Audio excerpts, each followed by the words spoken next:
I remember when it all started. I got called into the Coronado office, and Miss Edmondson at the time, she was our secretary, counselor, whatever you want to call it, and she had told me, "You're not gonna graduate."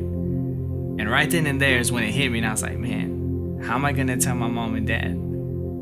How am I gonna go on with my life? What am I gonna do? I can't just work. Many thoughts ran through my head, and I constantly kept thinking to myself, why? Why me? Why is this happening to me? And I think that was the hardest thing for me to deal with as a high school dropout. Didn't really have a job at the time. I mean, I was working at a car wash that was paying minimum wage. What's that gonna do for me the rest of my life? At the time, I was making, I think minimum wage at the time was like $7.25, and I kept thinking to myself, this is gonna turn into six figures one day, and it never did. The hardest part for me was having to tell my dad, who was out of town.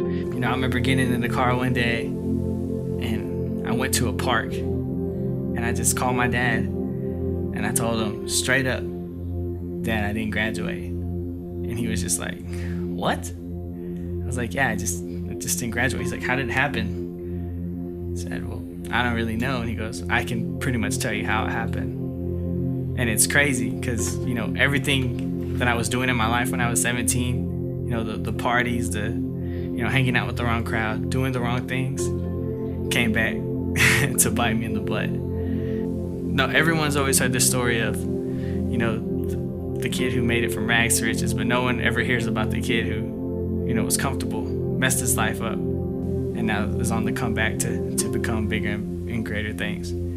I read this book, and it's called Eric Thomas Secrets to Success, and he had the same story as I did. He had the high school dropout, middle class family. He had the exact same thing, exact same story as mine. And I was like, man, this guy's like connected to me in a way. That's when it hit me, and I was like, if he can do it, why can't I do it? And that's why I made a choice. I think people ask me all the time, what's the most important thing to gain a step in life? Is what's the first thing you did to become a college student? What's the first thing you did to get promoted? What's the first thing you did? I made a choice. To me, that was always the first thing I did, was made a choice. I made a choice back when I was 17 to tell myself I just want to fit in. I just want to date all the girls. I want to have all the nice clothes. I want to have all the friends. And at the end of the day, that's all fun and games, and that's cool, but none of them are here now.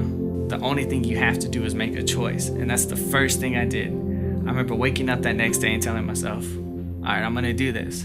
I got a call from Miss Edmondson later on, and she had said something about going to class in the summer, and I was fine with it. I remember I told myself, you never tried hard in school before, so let's see what happens when you start trying harder.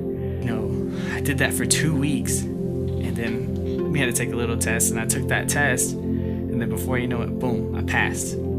I tried hard once, and I passed. So it was kind of crazy for me. I just kept thinking, like, what would have happened if you would have tried this whole time? It all came from making a decision and making a choice, and ultimately that's what I did. I decided, hey, let's try this college thing, and it was right then and there. As soon as I found out, I passed. And I remember I skipped a semester just to make sure I really wanted to do it. The semester was up, the spring was in, and I was enrolled in school. If I can go from being a high school dropout to my first semester in college making a 3.5, I know that anybody can do it. And again, that just comes back to my first point. It's just, making a choice. That's all you have to do. That's the first thing, is just making a choice.